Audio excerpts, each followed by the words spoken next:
Hi, what up, everybody? It's your boy Malik. I'm about to Knoxville. This is the only woman on federal death row, and it's hours from execution. This is January. This is a little while ago, so she done gone. So let's get straight into it, though. Lisa Montgomery is a mother of 4, a grandmother to 12, a lover of knitting, and a sister. She's also the only woman on death row, and she's set to become the first woman executed by the feds in nearly 70 years. She was my baby sister. You know, I took care of her, I loved her, I cherished her. I fed her, I clothed her. And then when the abuse started, I started protecting her. That's Diane Mattingly, Montgomery's half-sister and one of the only witnesses to the early years of what would become Montgomery's whole childhood, being raped by her stepfather Jack and pimped out by her mother Judy. Judy as a mother failed her. She told Lisa, you have to earn your keep, so you have to have sex with these men. And then the school system, I feel, failed her. God. They don't even care. You ever hard to do that. They don't even care about it. Everybody there that has testified afterwards said, well, they saw something wrong. Okay, then why didn't you speak up? Why didn't you report this? The police officer that Lisa went to and said, I'm being gang raped, drove her to her house, dropped her off, and left, and never reported it. He failed her. If one of those people would have stepped up and helped her, we wouldn't be here today. You wouldn't know Lisa's name. Mattingly, who was also abused by Montgomery's mother, was 8, and Montgomery was 4 when Child Protective Services finally removed Mattingly from the home. I thought, they know what's going on. They're coming in. They're going to save us. We're going to be fine.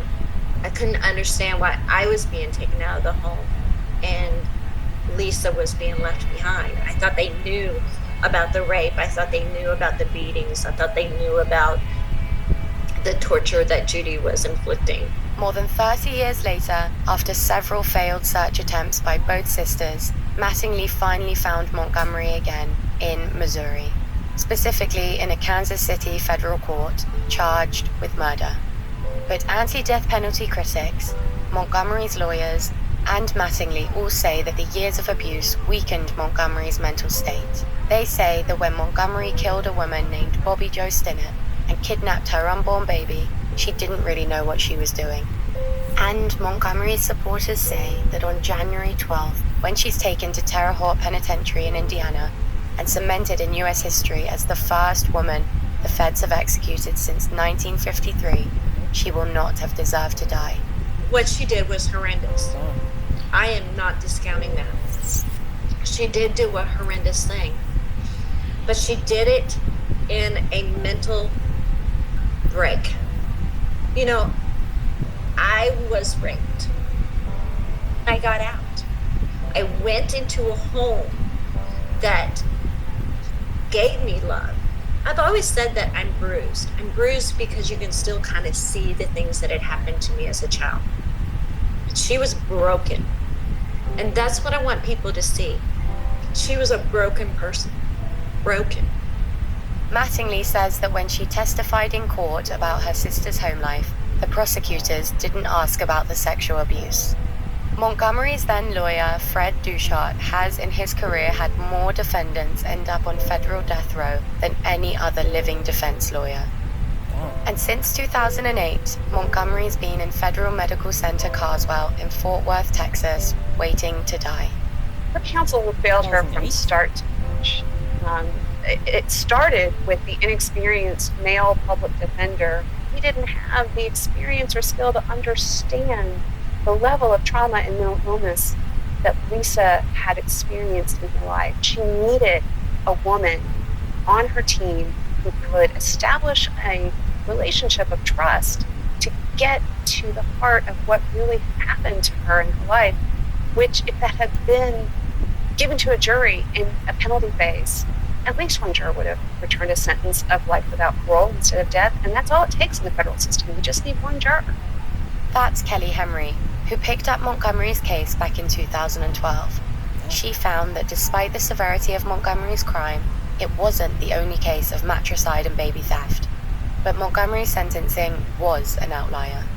There are 14 other cases of similar crimes, yet Lisa Montgomery is the only person facing execution.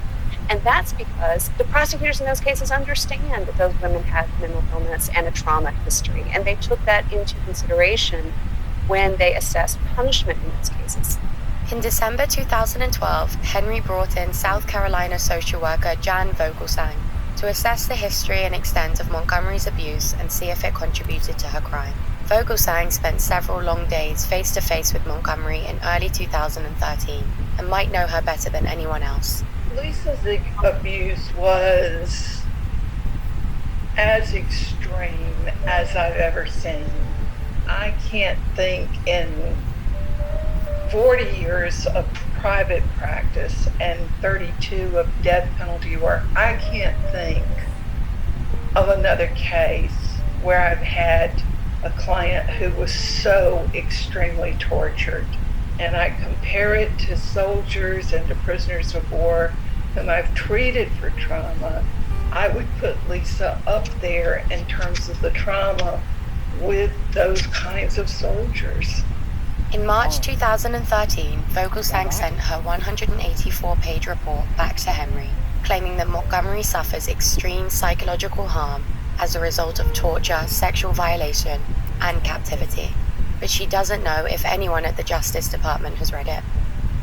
It is almost impossible for me right now today to wrap my head around the fact this severely psychotic and mentally ill woman will be executed. It is just impossible for me to believe that as a country, as a society, we would take the life of someone that's mentally ill. Well, I do not think that someone in that state of mind should be held responsible for their acts. In recent years, multiple states have made moves to ban the execution of severely mentally ill people. In December, the Ohio General Assembly gave final approval to legislation prohibiting execution. They didn't even stop it all the way. They could prevent some, but not all. Because then some people, they don't need to be on this earth no more. Of killers who have a serious mental illness, such as schizophrenia or bipolar disorder. Yet Governor Mike DeWine has yet to sign the bill into law.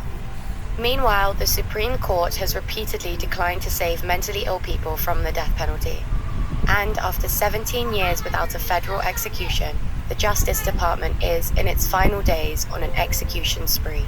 President Trump has already earned a grave historic achievement, killing the most prisoners in a single year since Grover Cleveland in the 1890s. And he's got 3 more state-sanctioned deaths remaining before the end of his term. President-elect Joe Biden has promised to end capital punishment at the federal level, but Inauguration Day will come too late for Montgomery. President Trump, I am asking you, I am pleading with you to please reduce this to life.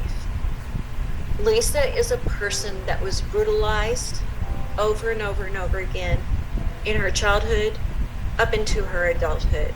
I'm asking you to take a few moments and to look at this and to realize that she was a broken person.